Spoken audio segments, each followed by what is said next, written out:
Baik, pada pertemuan hari ini, kita akan membahas, Node.js seperti itu. Jadi kita akan bahas sedikit, overview apa itu Node.js, kemudian kita akan bahas apa itu, bagaimana untuk menginstal dari Node.js. Setelah itu kita akan, membahas sedikit seputar, Express.js, yaitu framework, untuk membuat, website seperti itu. Pertama-tama, kita masuk dulu ya ke Node.js ya.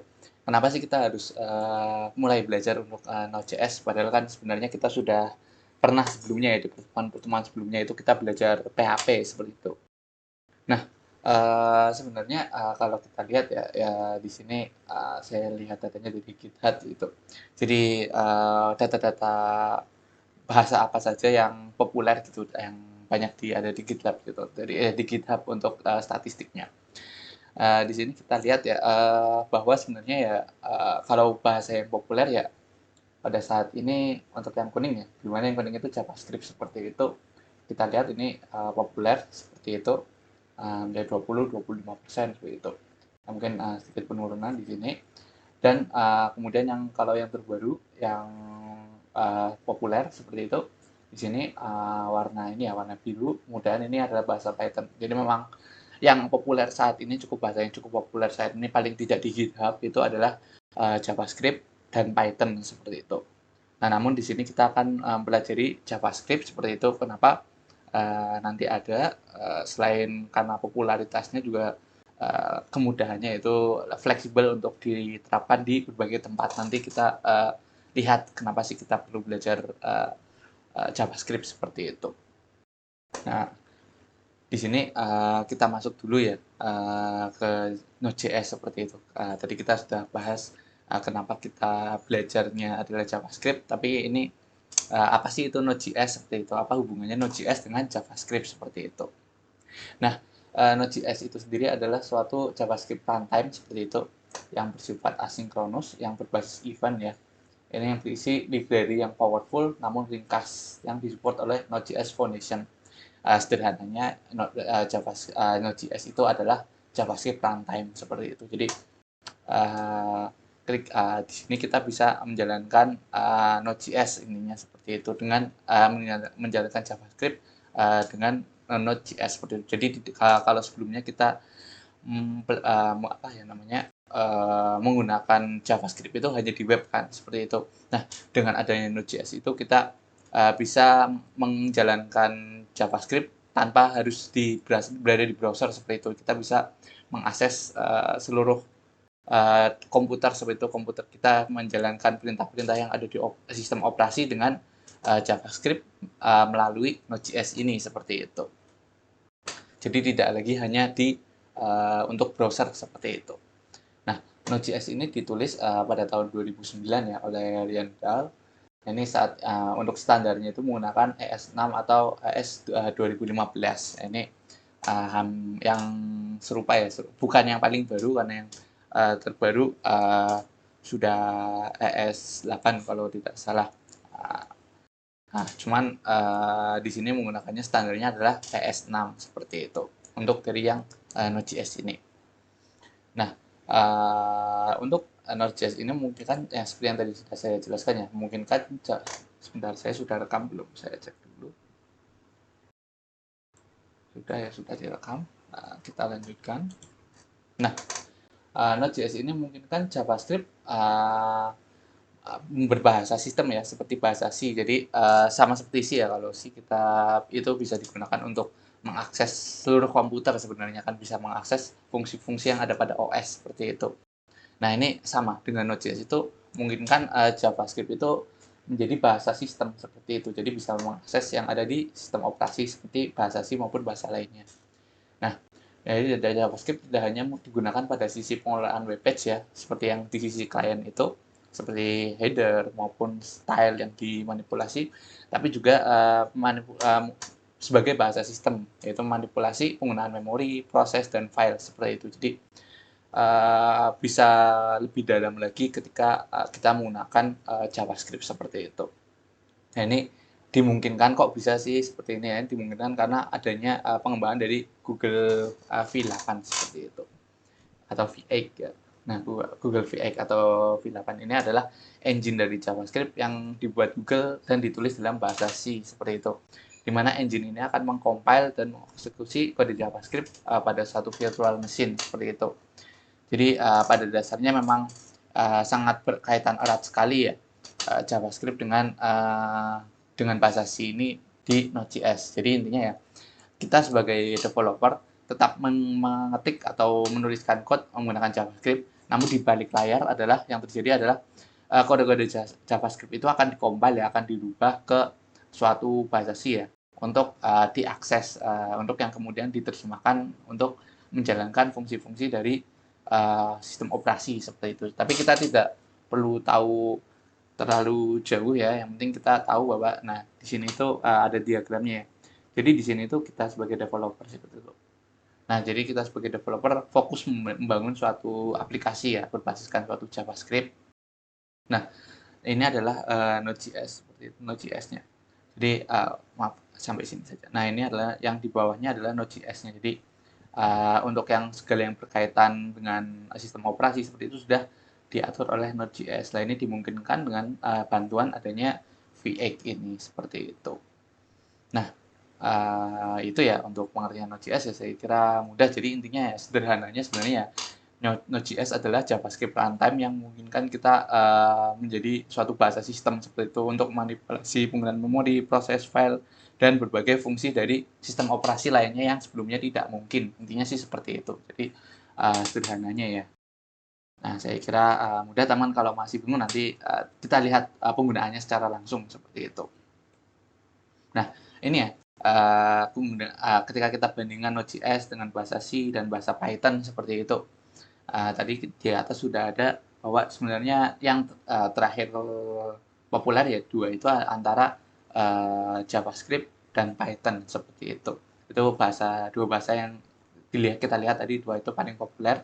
Namun dari secara kecepatan ya di sini ada file speed loop untuk JavaScript, speed loop untuk C, dan speed loop untuk Python seperti itu. Nah, dari ketiga bahasa ini akan melooping suatu suatu kode. Nah, ini akan di looping sebanyak 100 100 juta kali ya. Ini 100 oh enggak 1 miliar kali seperti itu. Jadi 1 miliar kali di looping seperti itu. Nah, ketiga-tiganya melooping 100 miliar kali 1 miliar kali seperti itu. Ini kita lihat kecepatan aksesnya, di mana di JavaScript ini di bawah 1 sekon ya. Kemudian C di 2 sekon atau 2 detik seperti itu. Sedangkan Python yang paling lama 31.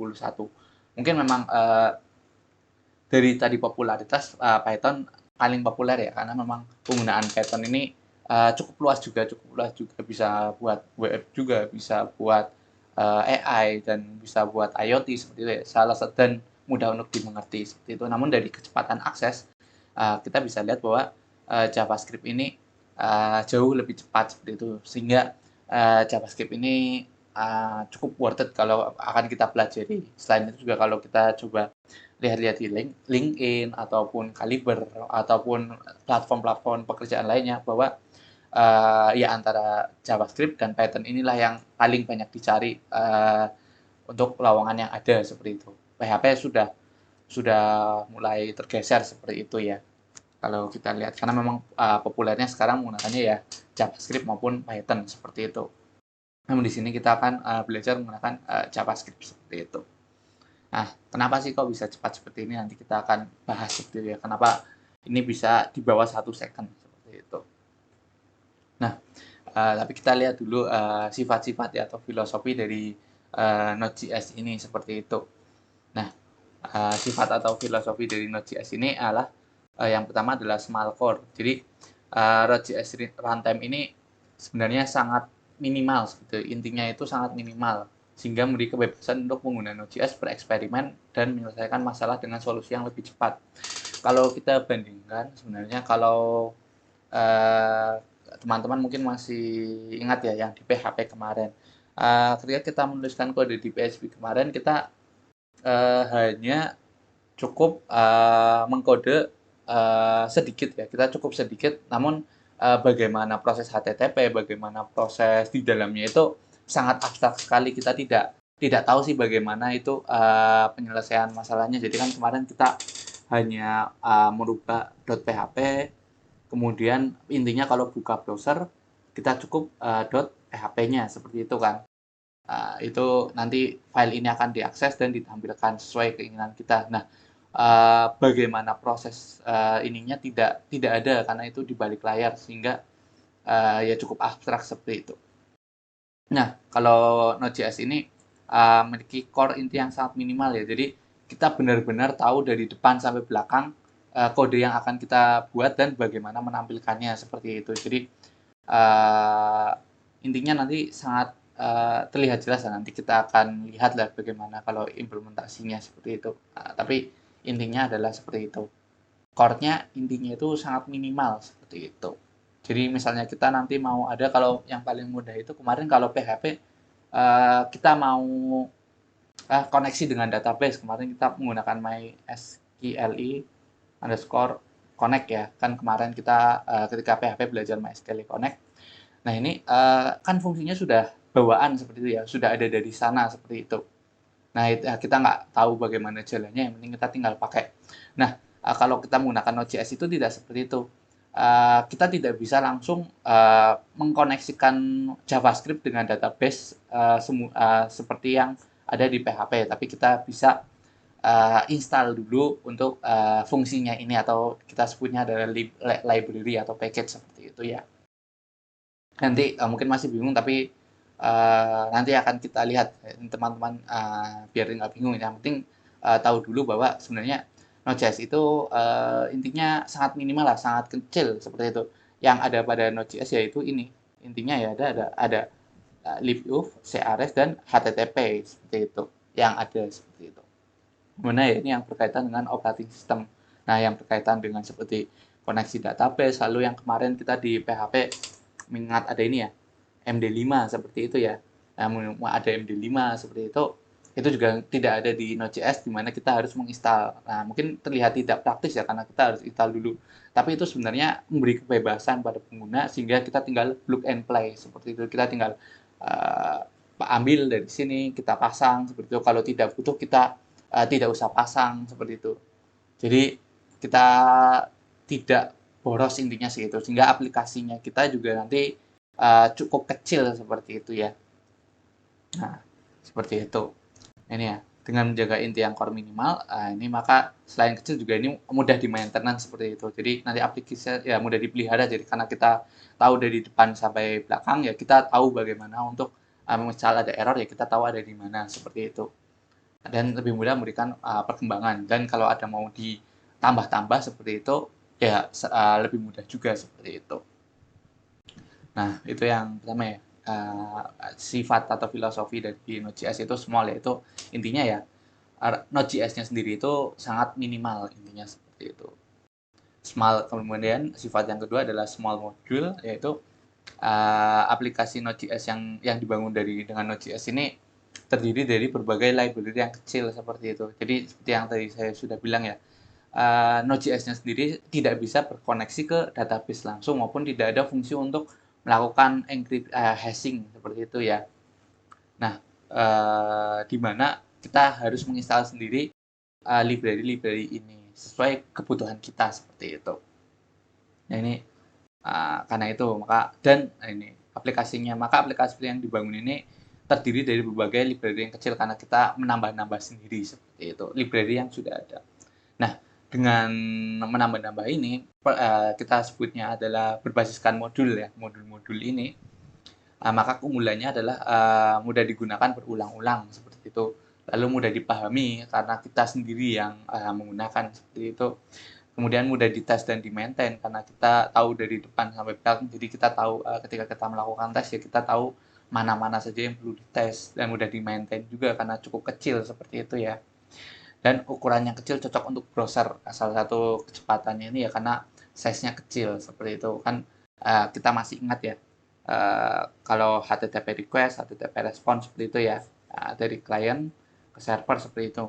Dengan Node.js yang ringan, yang kecil ya, maka ketika mengirim data, meminta data kemudian dikirimkan, tentunya ya kalau data lebih kecil ya nanti lebih cepat juga seperti itu.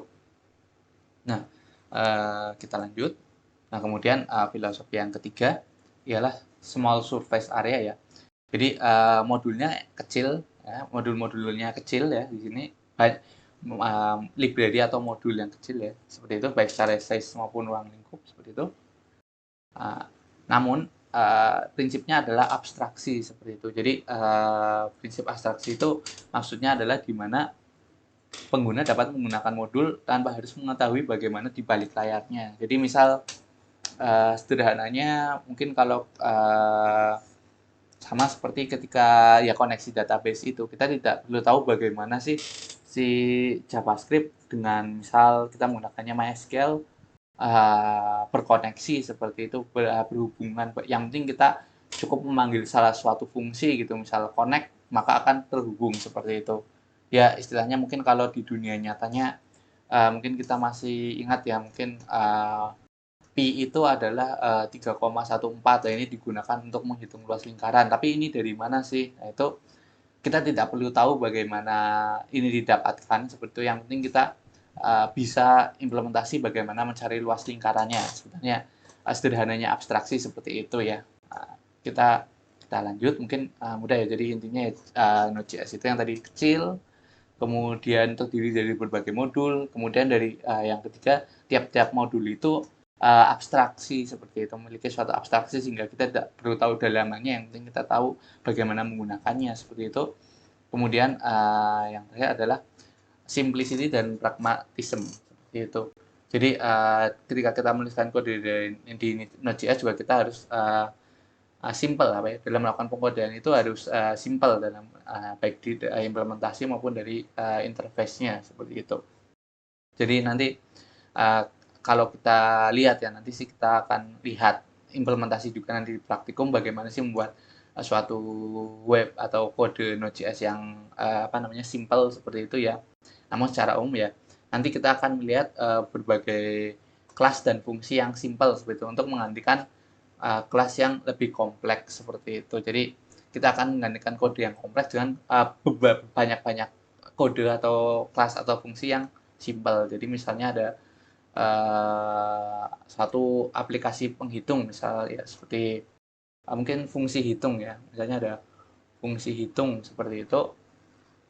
Misalnya ada fungsi hitung, di fungsi hitung ini bisa untuk menghitung kotak, bisa untuk menghitung lingkaran, bisa menghitung segitiga seperti itu. Nah, untuk simpelnya, sederhananya itu fungsi ini kita pecah sendiri-sendiri, yaitu ada fungsi kotak atau fungsi lingkaran atau fungsi segitiga seperti itu. Jadi kalau ini kita istilahkan ya, ini hanya satu fungsi yang besar karena bisa menghitung 3 bentuk seperti itu.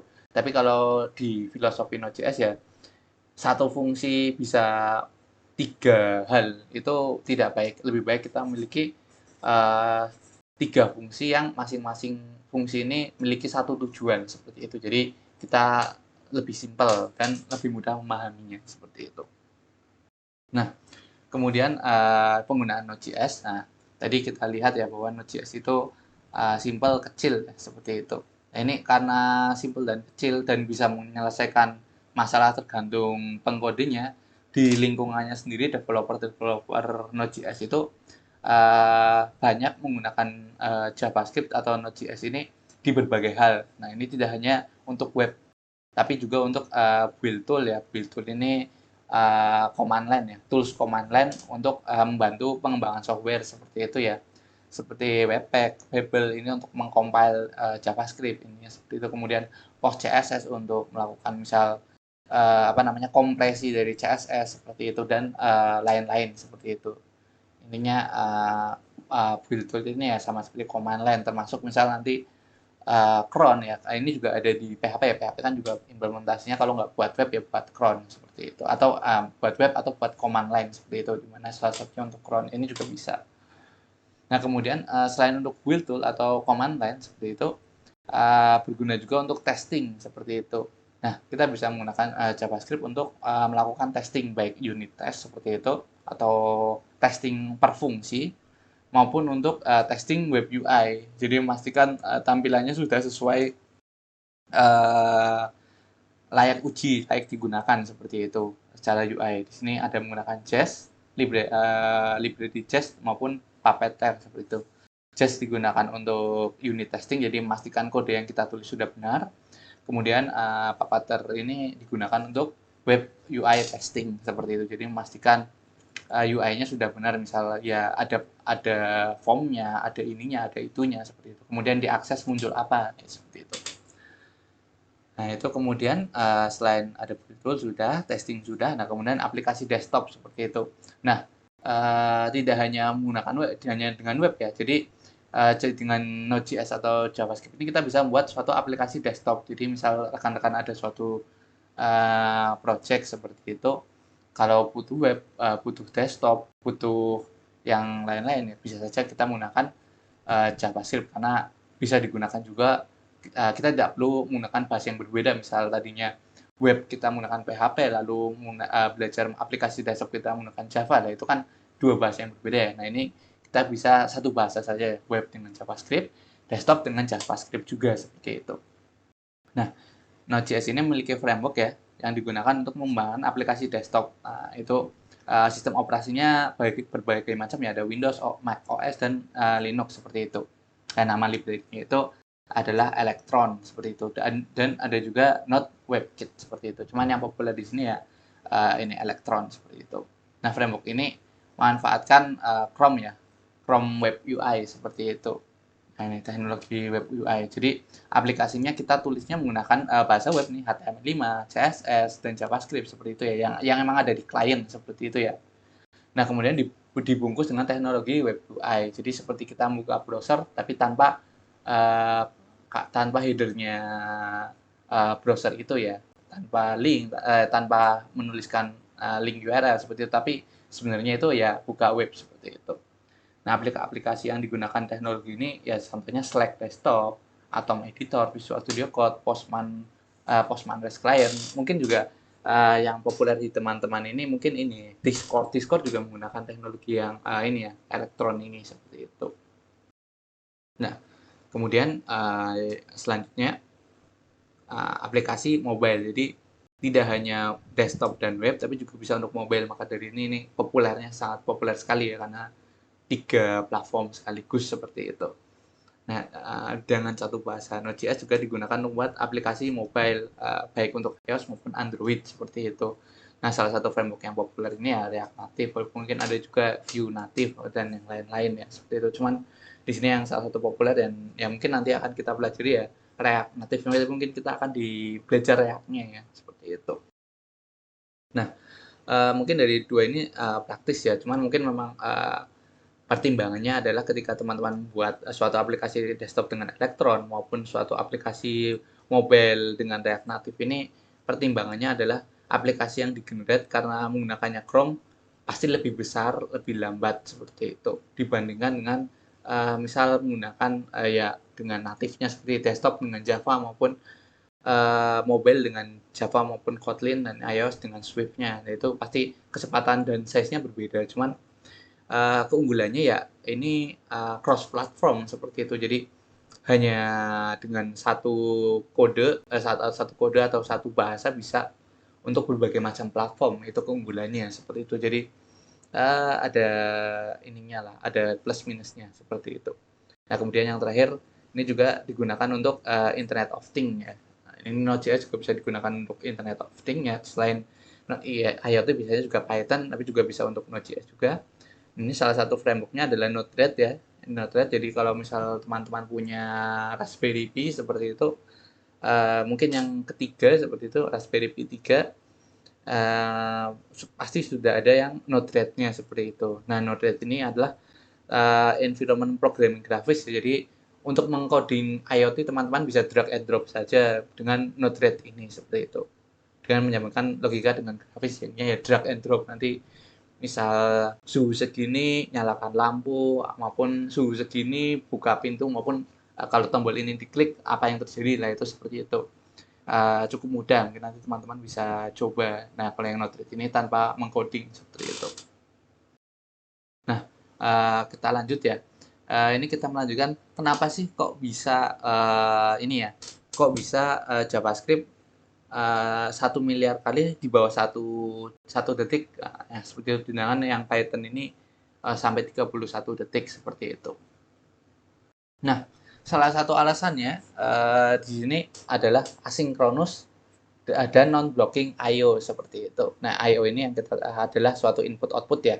Dan input output ini diantaranya itu seperti akses disk atau ya akses drive atau HDD seperti itu, file seperti itu, maupun akses jaringan seperti misal mengambil data online seperti ya dari suatu web seperti itu.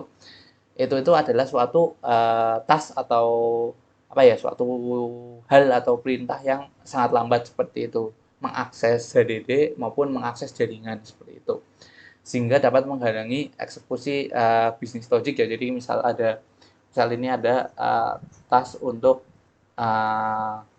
akses file HDD seperti itu, dan kemudian ini satu ya, ini satu. Kemudian kita punya file 2 misalnya penambahan 1+1. Kemudian di sini kita punya task lagi 2 kurangi 1 seperti itu. Kemudian 3 4 misal 5 kurang 4. Nah, seperti ini. Sebenarnya kan ini hanya sederhana ya. Ini kan 2 3 4 ini kan merupakan kode atau logic sederhana ya. Namun ini bisa sangat lambat kita dapatkan karena kedua harus menjalani yang pertama dulu, antrian yang pertama dulu, yaitu mengakses file dari HDD. Misal akses filenya besar kan tentunya lebih lama, misal di sini 5 detik seperti itu. Nah, untuk penambahan ini hanya misal ya mungkin di bawah 1 detik ya, 0 second. Mungkin ini juga 0 second seperti itu. Tapi kalau kita punya 4 kode ini, berarti totalnya adalah 5 second karena harus menyelesaikan yang pertama seperti itu. Nah, dengan Node.js ini ya sifatnya adalah asinkronus dan non-blocking. Nah, di mana program mampu melakukan permintaan resource pada jaringan ketika melakukan hal lain seperti itu. Nah, ketika operasi permintaan resource pada jaringan, maka akan melakukan suatu callback atau dipanggil untuk mengolah hasil permintaan. Jadi yang terjadi adalah kalau bahasa lainnya, ketika kita punya program yang pertama untuk mengakses file seperti itu, kemudian kita yang file perintah kedua di bawahnya untuk mengakses file itu kita melakukan penjumlahan, kemudian di bawahnya melakukan pengurangan, di bawahnya melakukan logic lainnya seperti itu. Nah, kalau dengan Node.js ini paralel, jadi keempat pekerjaan ini akan berjalan bersama-sama seperti itu. Jadi 4 pekerjaan ini akan berjalan bersama-sama dan jadi mungkin ini masih proses lama, jadi ini akan jalan dulu, kemudian ini prosesnya lama, maka akan menjalankan perintah yang kedua. Ini selesai, hingga 2 selesai, 3 selesai, 4 selesai, kemudian mungkin baru 5 yang selesai, seperti itu. Jadi kita sudah mendapatkan hasil dari 2, 3, dan 4, nah baru yang terakhir menghasilkan potongan kode yang pertama, karena ini yang paling lama seperti itu. Jadi dengan Node.js ini sifatnya memang tidak urut ya, tidak urut ya. Kalau bahasa lainnya pasti urut ya dari atas ke bawah. Tapi kalau Node.js ini berpotensi untuk tidak urut seperti itu. Sehingga lebih cepat, maka dari itu bisa lebih cepat. Nah, ini contohnya ya, contoh implementasi ketika ada flow order pada barang ya. Di sini misal kita di browser ini kita akan beli suatu produk seperti itu ya. Di sini contoh di misal marketplace seperti itu ya.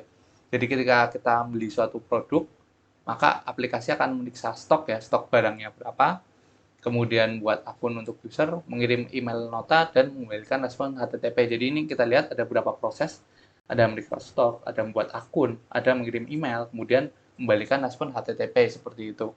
1, 2, 3, 4. Nah, ada 4 proses ya. Ini kan prosesnya sangat banyak seperti itu ya. Ini sih terbilang sedikit ya, cuma nanti kalau di dunia nyata pasti ada proses yang sangat banyak sekali yang harus cepat seperti itu. Terlebih di sini salah satu task yang paling lama adalah mengirim email nota seperti itu ya. Ini karena akses jaringan ya, misal dengan ini ya email service-nya, kemudian memeriksa stok barang. Nah, ini kan merupakan komunikasi dengan database ya. Komunikasi dengan database juga cukup besar, membuat akun untuk user juga terbilang cukup ini lama, butuh proses seperti itu. Nah, ini berarti ada apa namanya seperti 4 proses ya, 4 proses yang panjang. Nah, ini dengan JavaScript ini beberapa hal ini digunakan berjalan secara paralel seperti itu. Jadi ketika apa aksesnya masuk seperti itu meminta ya beli barang ini seperti itu. Ini untuk proses komunikasi dengan database, kemudian mengirimkan ini ya nota seperti itu, kemudian membuat suatu insert data. Nah, ini bisa berjalan secara bersamaan seperti itu. Jadi tadi misalnya misal memeriksa stok kita butuh waktu 2 detik. Kemudian mengirim email nota karena email cukup lama, anggap saja kita butuh 8 detik. Untuk membuat akun user kita butuh 2 detik seperti itu ya. Nah, kalau menggunakan bahasa lainnya atau mungkin PHP mungkin kalau di jumlah ini berarti butuh 12 detik ya.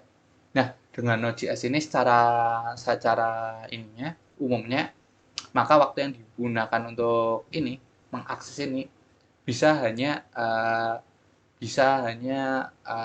yang maksimal 8 detik seperti itu. 8 detik saja atau malah yang 8 ini dilakukan di balik layar sehingga waktu yang dibutuhkan ini hanya 4 detik seperti itu. Nah, itu ya contoh-contohnya untuk dari ini. Nanti mungkin teman-teman masih bingung ya, mungkin nanti kita bisa implementasi seperti apa sih maksudnya asinkronusnya seperti itu. Nanti kita bisa lihat seperti itu.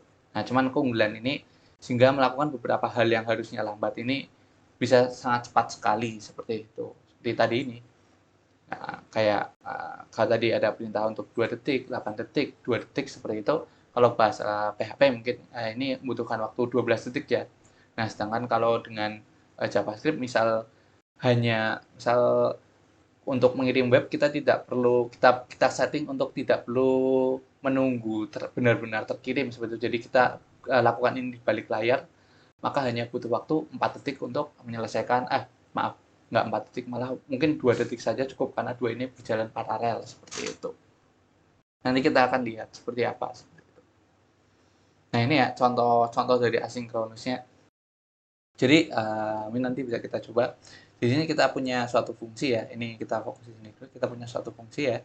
Ini yang pertama intinya melakukan print tes pertama, yang kedua tes kedua, yang terakhir tes terakhir seperti itu. Nah, di sini di di function tes kedua ini kita buat timeout 10 detik. Jadi proses ini akan selesai setelah 10 detik. Jadi menunggu dulu 10 detik baru akan melakukan proses print seperti itu ya.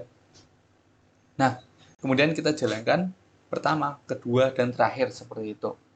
Nah, yang terjadi ketika kita jalankan, yang muncul adalah tes pertama, tes terakhir, dan event A. Mungkin saya belum rename ya, tapi ini tes kedua atau event A seperti itu. Nah, ini yang terjadi tuh. Padahal harusnya kan tes pertama, menunggu event A, kemudian tes terakhir. Tapi sifat dari aplikasi Node.js tidak seperti itu. Yang penting selesai duluan ya kan ditampilkan duluan seperti itu. Ini kalau tidak percaya bisa kita cek ya. Ini kita copy saja. Ini sudah rekam ya, kita buat misal tes speed 1.js seperti itu. Kita paste saja. Nah, ini ya. Kita akan coba jalankan. Nah, untuk menjalankannya adalah ini kita bisa, karena ini Visual Studio Code, teman-teman bisa new terminal saja di sini. Nah, ini kita masuk ke CD, rekaman, kemudian pertemuan 8, kemudian teori. Nah, di sini kita jalankan dengan node spasi nama filenya. Tapi nanti teman-teman juga di praktikum melihat sini hanya untuk membuktikan saja. Kita jalankan.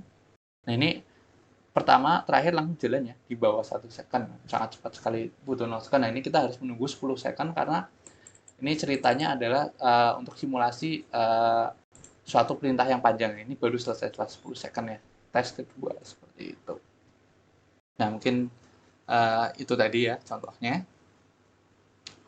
Kalau aplikasi biasa atau PHP biasa pasti akan menunggu di sini 10 detik dulu baru ini. Tapi kalau Node.js ini akan dilompati dulu seperti itu. Sorry, kita lanjut. Nah, cuman kita tetap harus perhatian ya terhadap potongan kode ini ya, sifat dari asinkronus ini karena cukup banyak kesalahan karena belum memahami asinkronus ya. Di sini kita lihat di potongan kode kedua, di mana kita akan melakukan suatu operasi penjumlahan ya. Operasi penjumlahan di sini kemudian kita akan print seperti itu. Nah itu di sini contohnya adalah kita lakukan penjumlahan gini, kita punya A 10, B 10, kemudian kita akan menyimpan di variabel result hasil dari penjumlahan A dan B. Nah, kita panggil penjumlahan AB. Ini penjumlahan A dan B ini penjumlahan file 1, file 2. Di sini akan masuk ke fungsi core penjumlahan seperti itu. Core penjumlahan adalah sama seperti ini, nanti kita lihat. Ini fungsi penjumlahan ini adalah intinya menambahkan saja antara file 1, file 2 yaitu 10 dan 15 ini. Ini proses ini akan memakan waktu selama 5 detik seperti itu. Nah, kemudian baru hasilnya disimpan di result, kemudian hasil result ini akan kita print seperti itu ya. Nah, ini prosesnya. Tapi yang terjadi adalah ketika kita lakukan 10 B 15, normalnya adalah hasilnya adalah 25 seperti itu.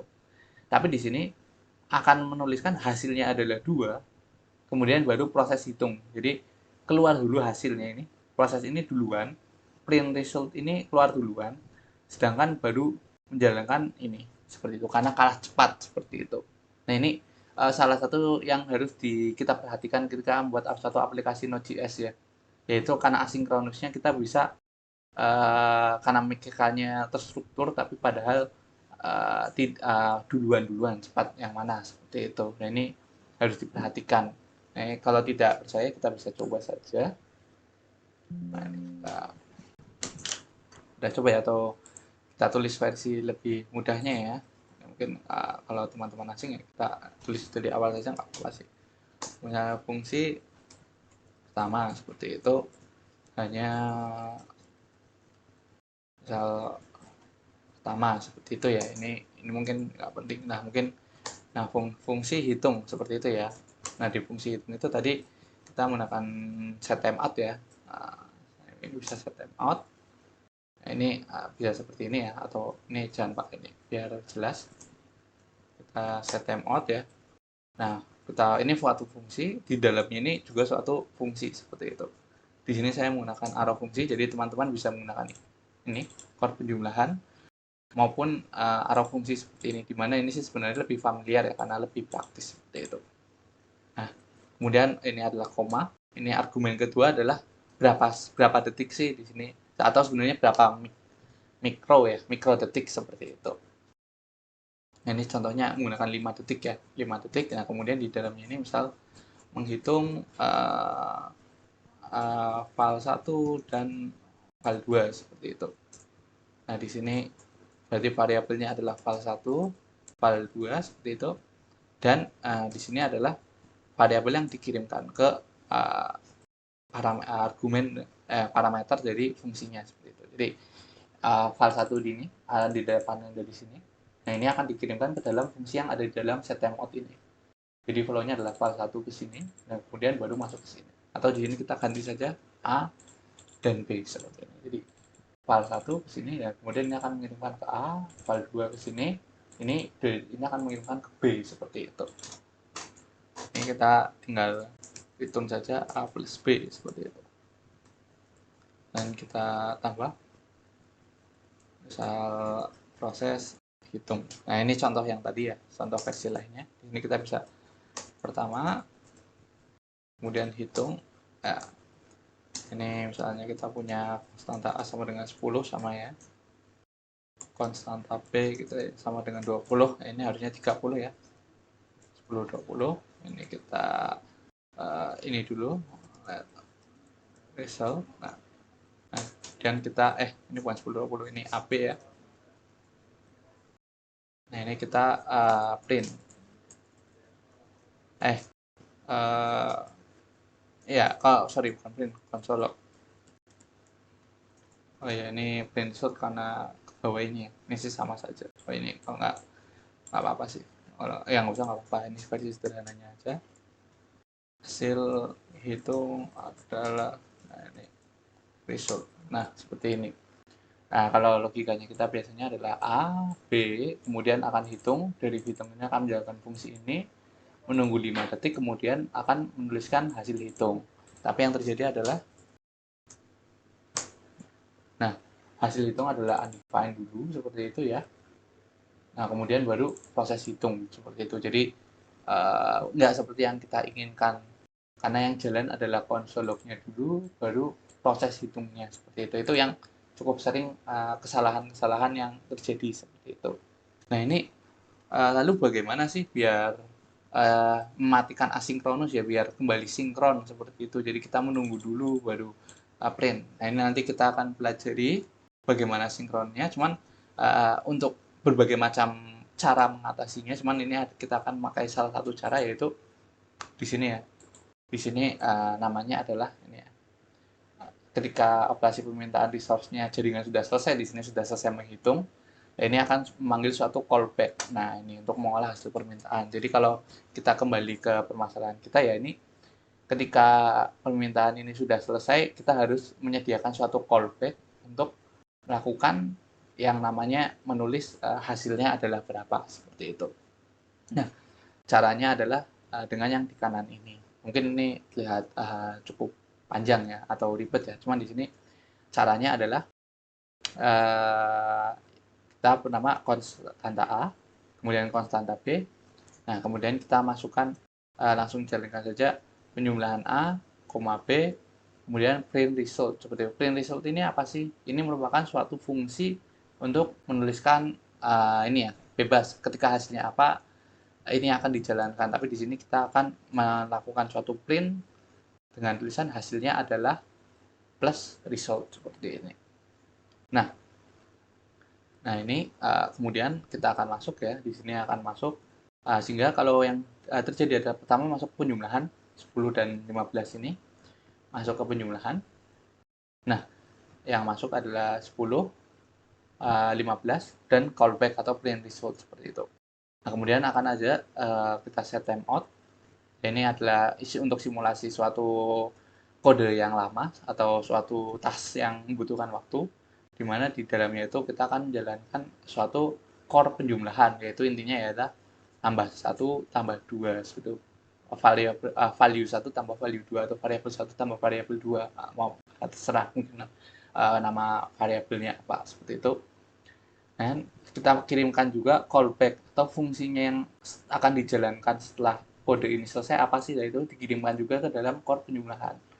Jadi setelah konsol proses hitung ini selesai, kemudian kita resultkan, dan ini kita panggil callback-nya, seperti itu. Callback-nya kita panggil result, berarti ini akan urut nih, ini akan urut. Nah, ini karena urut ya, ini akan jadi 25 akan masuk ke sini secara urut ya. Callback 25 berarti akan memanggil print result dengan ini 25, sehingga hasilnya adalah 25, seperti itu. Di sini sehingga proses hitung hasilnya adalah 25, seperti itu.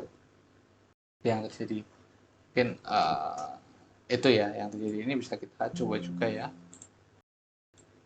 Kita copy, paste. Ini mungkin sebenarnya untuk let result di sini tidak perlu. Ini nggak usah, nggak apa-apa, seperti itu.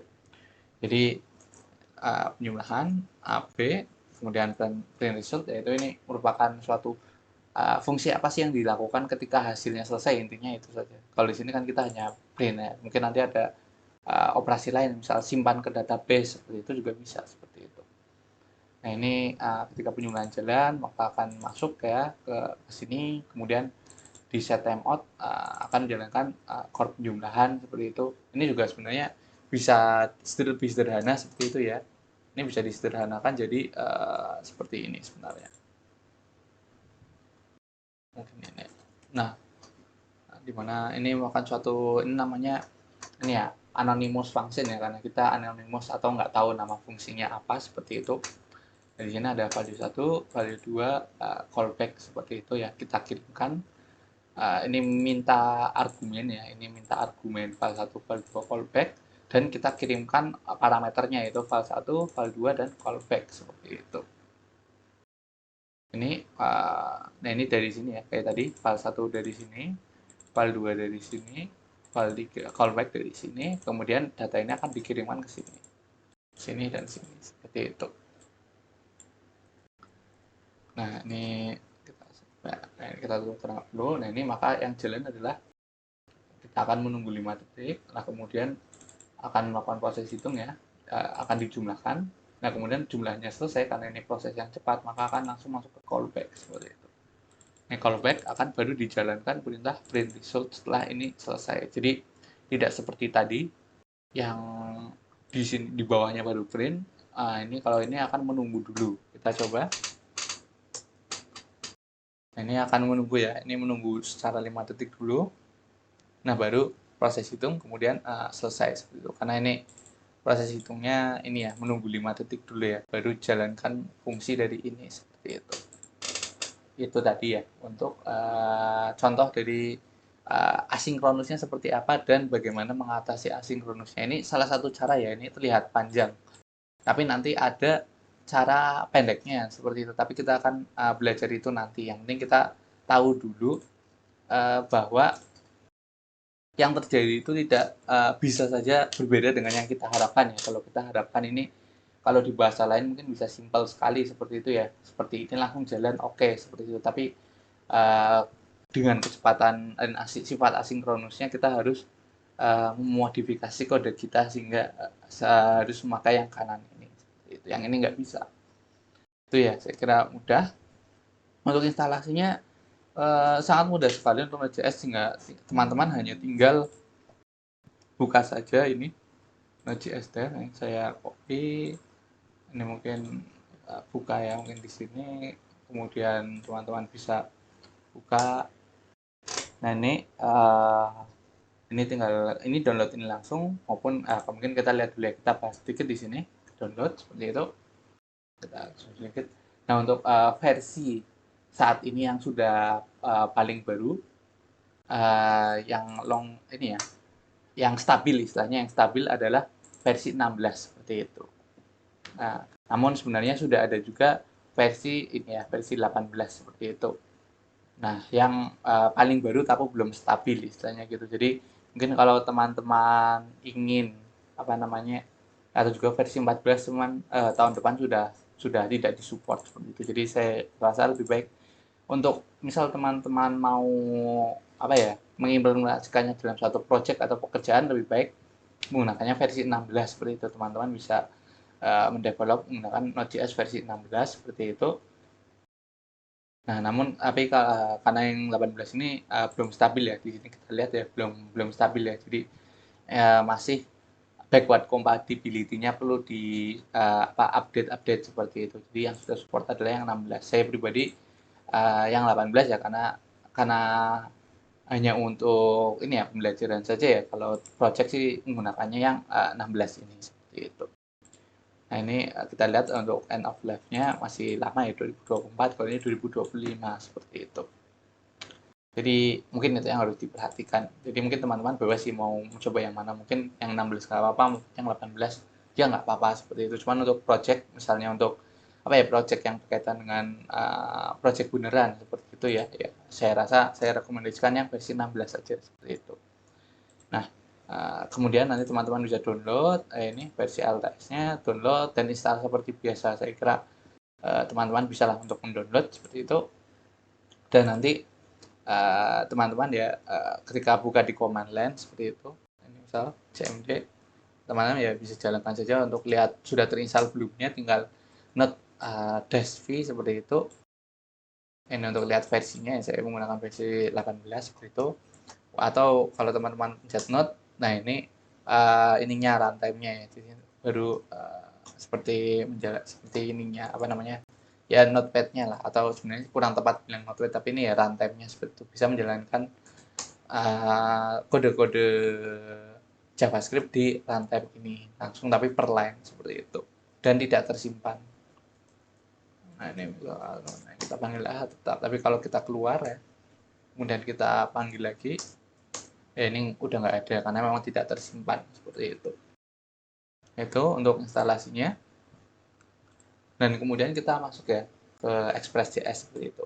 Nah, Express.js ini suatu framework ya, framework aplikasi web untuk Node.js seperti itu. Mungkin kalau teman-teman menggunakannya PHP atau mungkin sudah belajar PHP, mungkin teman-teman mengenal Laravel maupun kode igniter ya, seperti itu. Nah, itu juga framework. Dua itu contoh framework dari PHP lah. Ini adalah contoh framework yang cukup populer ya di Node.js, yaitu Express.js seperti itu. Ya, ditulis dengan bahasa pemrograman JavaScript seperti itu. Ya, emang karena untuk Node.js seperti itu. Dan ini salah satu yang paling apa ya, favorit karena nanti kita jelaskan kenapa kita menggunakannya Express.js. Cuman ya salah satu favoritnya ya karena ini kecil dan simple seperti itu. Nah, sebenarnya tanpa menggunakan framework Node.js di sini, tanpa menggunakan framework Express.js ini, Node.js ini sebenarnya sudah mampu untuk membuat web server sebenarnya. Contohnya ini potongan kodenya ya. Ini bisa bisa bisa kita coba saja langsung sebenarnya. Nah, kita copy, kita jalankan misalnya ini contoh web ya. Sorry, kurang .js ya. Jadi intinya karena memang sudah ada bawaan, memang apa namanya, Node.js sudah memiliki beberapa fungsi yang bawaannya, library bawaannya seperti itu, package bawaannya seperti itu.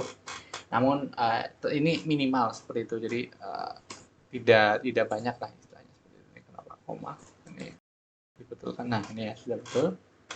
Nah, ini ya contohnya kita cukup import file HTTP, kemudian kita tentukan mau di port mana, berjalan, nama hostname-nya, ya, kemudian kita buat saja satu variabel suatu HTTP dot create server seperti itu. Nah, kemudian ini menampilkan ketika kita buat ini responsnya ya, respon webnya akan tipenya adalah text plain, kemudian akan menuliskan hello world, kemudian end. Nah, kemudian ini akan di looping ya. Ini listen itu agar programnya tidak berhenti seperti itu. Nah, sehingga jalan terus. Ini kita akan coba. Kita jalankan ya. Ini akan melisten ke localhost port 3030 seperti itu. Kita bisa buka di sini. Nah, ini jadi ya bahwa dengan Node.js saja sebenarnya ya bisa muncul loh kayak gini untuk kodenya seperti itu karena kita respons dari ketika kita akses web ini adalah hello world. Kalau ini kita ganti, kita harus selesai matikan dulu ya, matikan kemudian nyalakan lagi, refresh ya, ini sudah ganti seperti itu. Nah, kalau URL-nya kita ganti-ganti tetap sama ya karena kita belum konfigurasi seperti itu ya di sini. Ini sebenarnya bisa kita konfigurasi. Sini kita bisa coba dengan misal ini. Misal jika sederhana, misal request URL sama dengan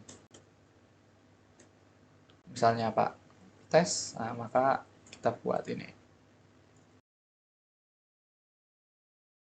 Nah, ini tes seperti ini. Nah, kalau bukan tes akan ke hello world seperti ini. Kita bisa atur seperti ini ya. Nah, kita coba ya, kita matikan, kita nyalakan lagi, kita tes. Nah, ini tes dengan kalau yang selain tes akan hello world. Nah, ini tentunya teman-teman bisa membayangkan kan kalau biasanya kita buat web kan misalnya apa localhost bla bla bla dot php seperti itu. Nah, ini itu kurang baik karena kita mengekspos ininya ya Pak, lokasi di mana file itu disimpan di localhostnya seperti itu. Itu kan hacker bisa saja masuk kalau device seperti itu ya berbahaya. Nah, tapi dengan ini kan sebenarnya hacker nggak tahu kan lokasinya ada di mana seperti itu. Bisa saja kita ya kodenya ada di mana lah intinya seperti itu di tempat yang berbeda. Itu lebih aman dan lebih enak dilihat dan biasanya orang ya kan nggak .php itu nggak muncul kan kalau kita ke web besar misal ke apa Facebook, Instagram, Tokopedia seperti itu. Ini namanya routingnya lebih bagus seperti itu. Walaupun dengan PHP ya kita bisa konfigurasi sendiri, cuman itu uh, cukup sulit ya karena konfigurasinya ada di mengatur kalau di ini ya di apa kalau yang kita pakai kemana ya di Apache-nya seperti itu. Cuman kalau di sini ya kita hanya cukup dengan mengatur di JavaScript-nya saja kita edit mau tampil apa ketika lagi membuka URL apa seperti itu kan cukup sederhana ya. Nah, ini yang saya maksud dengan apa namanya, menggunakan Node.js ini kita tahu benar-benar tahu dari depan ke belakang itu kodenya mau seperti apa, seperti itu.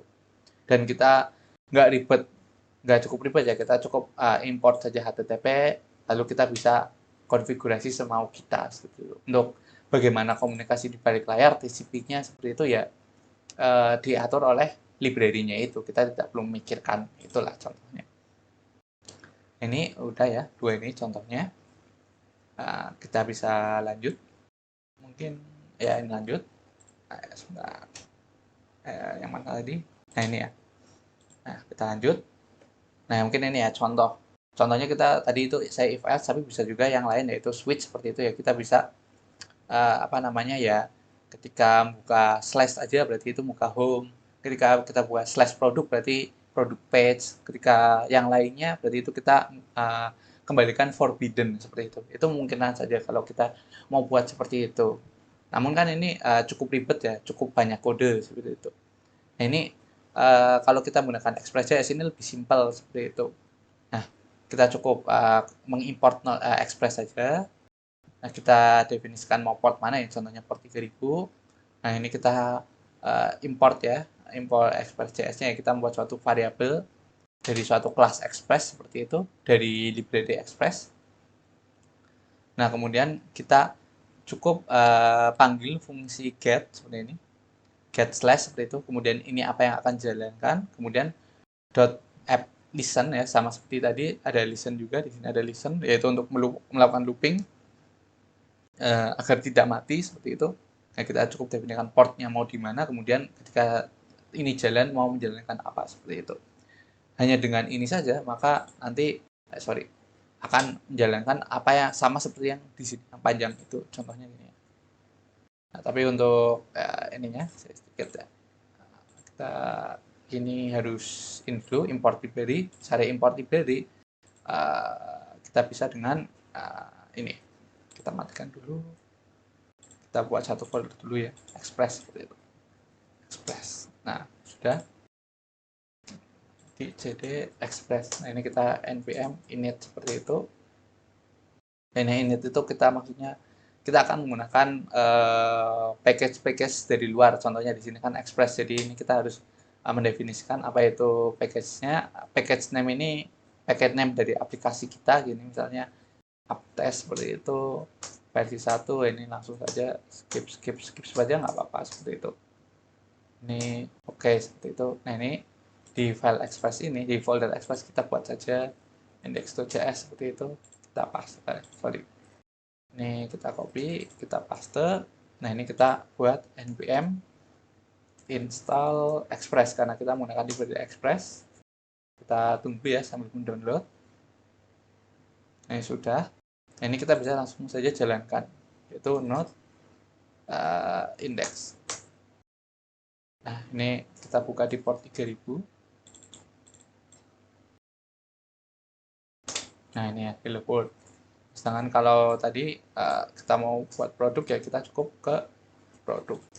Kita buat satu panggil juga, get produk, misalnya ini produk page seperti itu.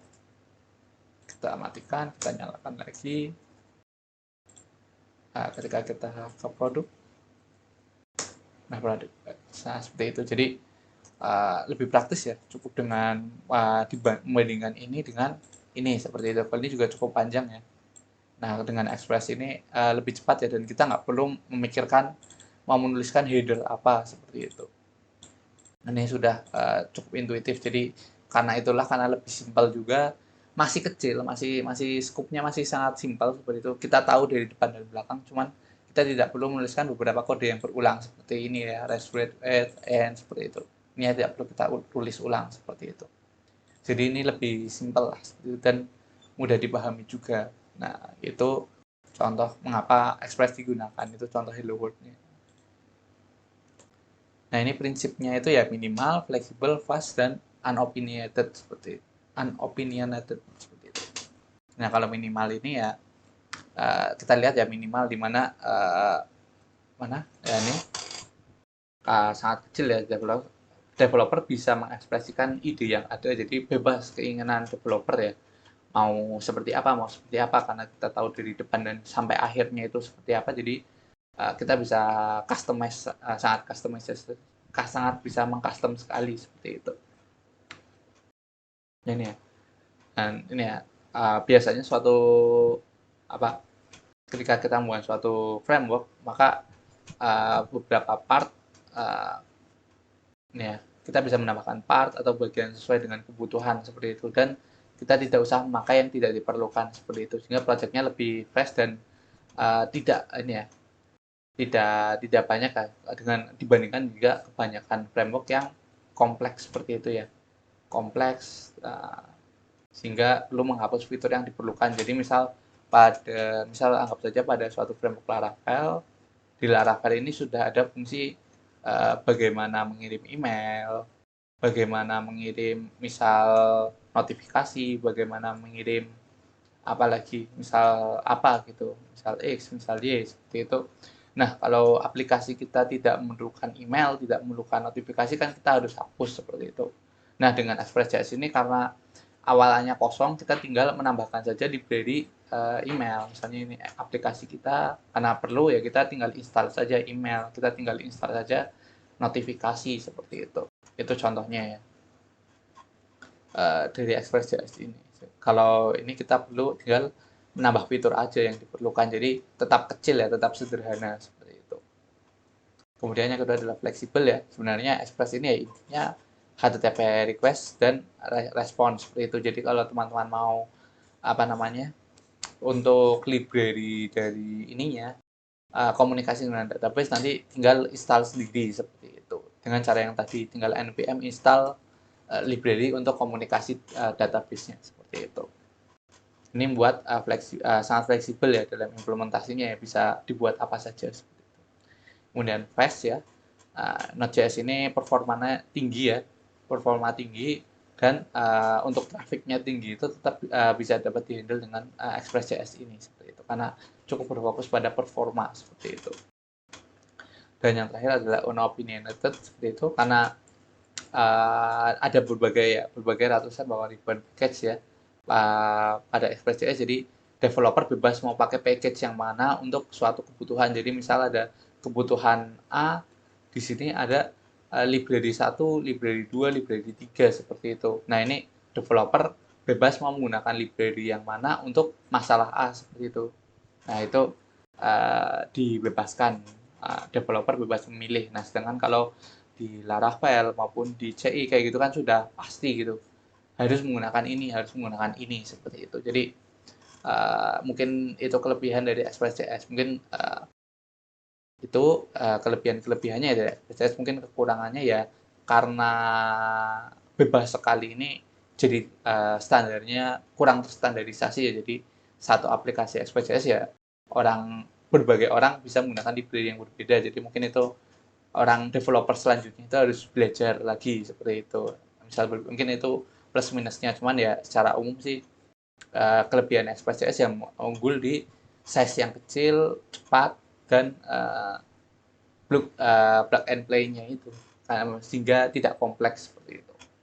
Ya mungkin itu ya untuk dari pembahasan sedikit untuk kelas teori ya, mungkin itu dulu saya cukupkan. Terima kasih seperti itu.